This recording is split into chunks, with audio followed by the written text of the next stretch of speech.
Olá, turminha linda do terceiro ano. Bom estarmos juntinhos aqui novamente.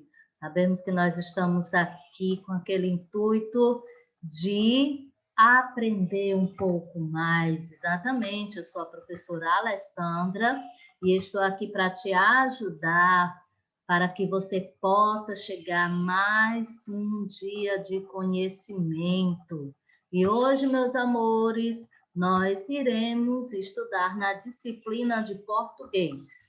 Exatamente. Hoje, a disciplina de português é uma disciplina muito importante e que vamos aprender um pouco mais. Hoje será estudado um assunto que nós já estudamos anteriormente. Nós vamos complementar esse nosso conteúdo sobre o assunto que nós já estudamos. Nós vamos ler o texto na página 82, que é a continuação desse assunto, que é o e-mail. Lembra que na aula passada a tia Alessandra falou acerca da importância do e-mail, de como o e-mail tem mudado a vida das pessoas, facilitado, né? A vida das pessoas para que elas pudessem se comunicar. Então, hoje nós vamos dar continuidade a esse assunto tão importante. Fique ligadinho aí na nossa videoaula para que você possa aprender um pouco mais sobre o e-mail. E-mail são mensagens que enviamos às pessoas por meio da internet. Então, como vocês sabem, a internet foi criada como um meio de facilitar a vida das pessoas. E o e-mail, elas são mensagens que a gente envia através por meio da internet. Eu só posso enviar o e-mail se eu estiver conectado, a minha internet estiver conectada. Por isso que ele é tão importante, mas que para algumas pessoas ainda não é acessível, pois essas pessoas ainda não têm acesso à internet. Essas mensagens quase sempre chegam ao destinatário instantaneamente, como a tia Alessandra já explicou para vocês na nossa aula anterior, que se uma pessoa estiver online e se eu enviar aquela mensagem, instantaneamente aquela pessoa do outro lado da telinha já estará recebendo a minha mensagem. Então, essa pessoa, ela só vai receber essa minha mensagem se ela estiver ali também conectada, né, o seu computador conectado à internet. Então, se essa pessoa estiver na mesma hora que eu estiver enviando a minha mensagem, o meu e-mail, se ela estiver conectada ali no seu computador à internet, no mesmo instante ela irá receber essa mensagem. Mas se não, tia Alessandra, e se ela não estiver, a minha mensagem estará perdida? Não, ela estará salva e quando esse destinatário abrir sua caixa de e-mails, ele vai poder verificar a mensagem enviada. A linguagem do e-mail, ela pode ser tanto formal, como também ela pode ser informal. Vamos estudar cada uma delas. Observem que a linguagem formal é uma linguagem mais séria. Costuma-se usar as palavras com mais cuidado, de modo mais formal e respeitoso. Vocês sabem que até mesmo quando nós estamos pronunciando, nós estamos conversando de uma maneira mais formal, a linguagem que nós utilizamos nós utilizamos palavras, né, de forma mais respeitosa, de maneira mais formal, com as pessoas do qual nós estamos falando. Assim também é na parte da escrita, na parte quando eu falo digamos assim, em escrever alguma carta, escrever algum e-mail, dependendo para quem eu esteja enviando aquele e-mail, eu utilizarei uma dessas minhas linguagens. Lembrando que, se eu estiver me enviando este e-mail para alguma empresa, para alguém do meu superior a mim, lógico que eu sempre utilizarei a linguagem mais formal, né? De modo mais respeitoso, uma linguagem mais séria. Já a linguagem informal é aquela linguagem mais descontraída e espontânea, aceita gírias, abreviações e termos regionais. Então, a linguagem informal é aquela linguagem que nós falamos com os nossos amigos, né, com os nossos conhecidos, de uma maneira espontânea. Nós conversamos até de formas de abreviações, quando escrevemos também mensagem para essas pessoas que estão no nosso círculo de amizade, né? Nós até escrevemos com abreviações. Lembrando, gente, se você for escrever um e-mail para uma empresa, utilizando a linguagem formal, você não deve utilizar aquelas abreviações, né? Que as pessoas, principalmente quando estão lá no WhatsApp, que querem ser mais rápidas, elas colocam aquele VC para significar você, né? E outras abreviações. Mas quando você está escrevendo essa mensagem para pessoas digamos assim, para algumas empresas, você não deve utilizar, tá certo? Dessas abreviações. E outras também, gente, na linguagem informal, você pode utilizar até mesmo termos regionais, né? Que no nosso Ceará é muito oxi, né? Oxente, né? As pessoas utilizam as gírias, valha, né? Esse modo que nós utilizamos. Isso pode ser utilizado na linguagem informal, tá certo? Essa forma mais descontraída, essa forma mais espontânea, ela pode ser aceita mais na linguagem informal, ali com seus amigos, com as pessoas do círculo, do seu círculo de amizade.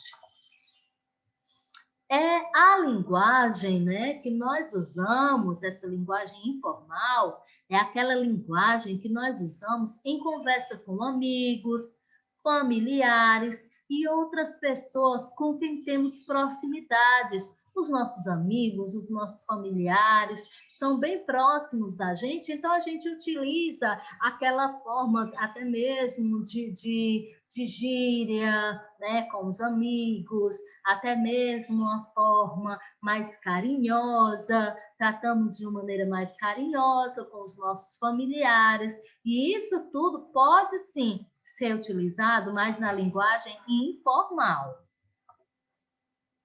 A palavra e-mail é usada para se referir tanto à mensagem enviada quanto ao endereço eletrônico dos correspondentes. Então, essa palavra e-mail, ela pode ser usada tanto para se referir à mensagem que está sendo enviada, tanto também pode se referir ao endereço eletrônico dos correspondentes. Aí nós temos aí, né, o e-mail marketing.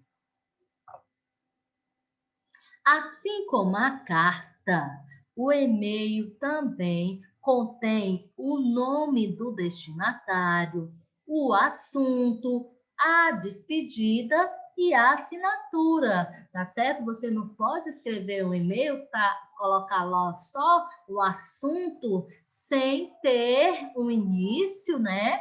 O início da sua conversa, de que se trata a sua conversa, né? Lá no assunto, você também tem que dizer de que se trata essa sua conversa. Aí você escreve, lógico, que, ao finalizar o seu e-mail, assim como a carta, você irá se despedir e colocar a sua assinatura, né? Dizer atenciosamente, toda aquela forma que também é descrito como a carta, também deve ser utilizada também no e-mail, tá? Observe aí a nossa imagem, é a mesma que vocês têm no livro de vocês, para que nós possamos estudar passo a passo. Observem que aqui, ó, o www indica que o site ele pertence ao World Wide Web, tá certo? Esse www que a gente sempre coloca, né, no início. Aí as pessoas muitas vezes nem sabem, mas agora você está sabendo que esse www indica que o site pertence ao World Wide Web. Aquele pontinho, um ponto, ele separa cada parte do endereço. Então, nós temos primeiro lá o site, né? O pontinho para separar a outra parte do endereço. Agora, quando eu tenho o nome, Construindo a Língua Portuguesa. Esse aqui é o nome do site. Vocês devem sempre observar, né? Vocês já utilizam essa parte, né, desses sites, que o nome dos sites, eles são todos juntos, né? Tudo junto ali e também com letras minúsculas. Então, aí nós temos Construindo a Língua Portuguesa, que é o nome do site. Aí lá vem o outro pontinho, né, separando essa parte do endereço para o org, né, que é já a tia Alessandra vai explicar para você o que significa esse ORG, o pontinho e o BR, que indica o país em que está registrado o endereço. No caso, o BR é o nosso Brasil, tá certo? Dependendo, gente, olha só, dependendo das letras que aparecem após o nome do site, ele pode pertencer, por exemplo, a organizações sem fins lucrativos, que no caso a sigla utilizada é o ORG. Então, a organização sem fins lucrativos, nós utilizamos a sigla ORG. A empresa ou instituições com fins comerciais, nós utilizamos a sigla com e um pontozinho. Vocês devem já ter visto ali algumas partes de e-mail que tem esse ponto com, né? Pronto, exatamente. E aos governos municipal, estadual ou federal, a sigla é GOV e o ponto. Então, quando se trata de algum site de governo municipal, estadual ou federal, a sigla utilizada depois do nome, né?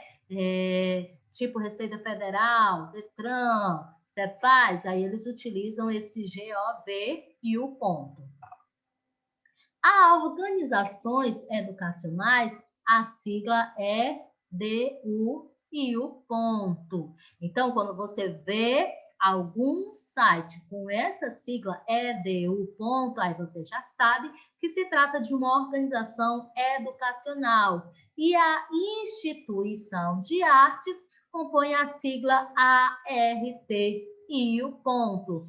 Então, você já sabendo essas siglas, você já se orienta. Ah, esse site tem essa sigla, ART. Ah, então ele se trata de instituições de artes.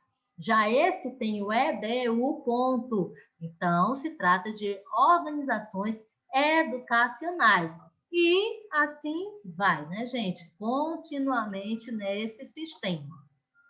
Agora, amores, nós vamos às nossas atividades no livro, que serão da página 84 até a página 86.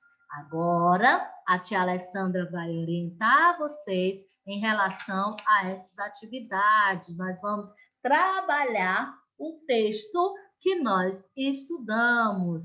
Então, vamos lá, prestem bastante atenção aqui que a tia Alessandra vai explicar aqui para vocês, tá?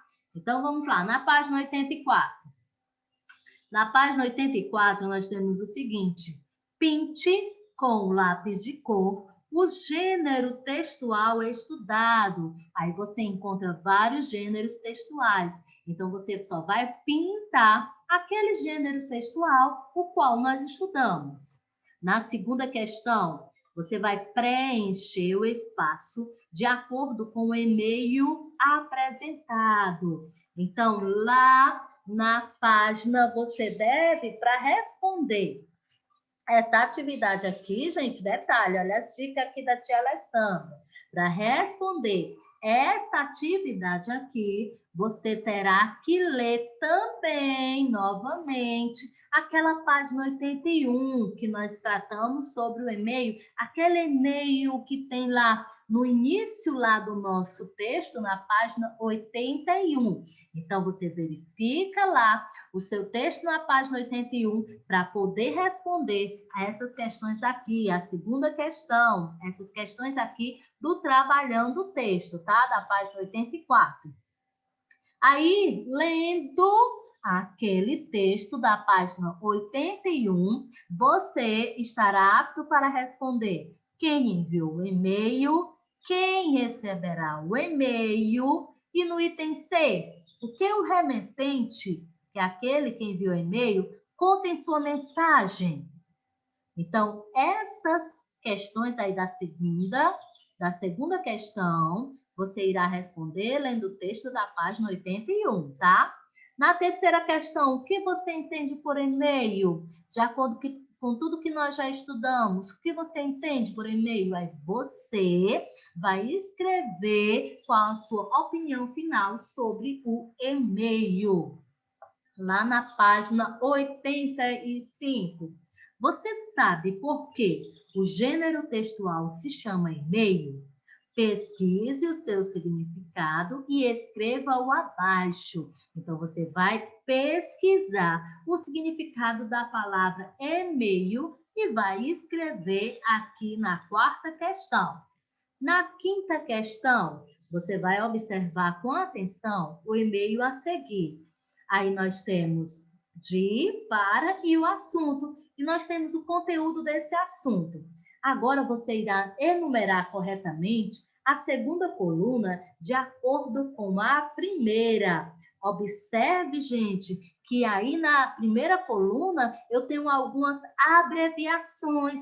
Por que foram utilizadas abreviações nesse nosso no nosso conteúdo? Porque era uma linguagem informal, era linguagem com amigos, né, gente? Então, assim, quando é uma linguagem com amigos, aceita-se essas abreviações. E você vai ligar, associar essas abreviações aos nomes corretos, tá? Vamos lá para a página 86. Na página 86 diz o seguinte: você acha que nos dias atuais todas as pessoas têm e-mail? E aí, gente, será que todas essas pessoas têm e-mail? Aí, se você dizer que sim, aí você tem que justificar a sua resposta. Ah, tia Alessandra, e se eu disser que não? Também tem que justificar a sua resposta, tá certo? Então, ou você escrevendo sim, ou você escrevendo não, nas duas você tem que justificar a sua resposta. Já na sétima questão, diz o seguinte: circule as frases verdadeiras com lápis de cor. Então, eu tenho 3 frases. Destas 3 frases, as que forem verdadeiras, você deve circular com lápis de cor.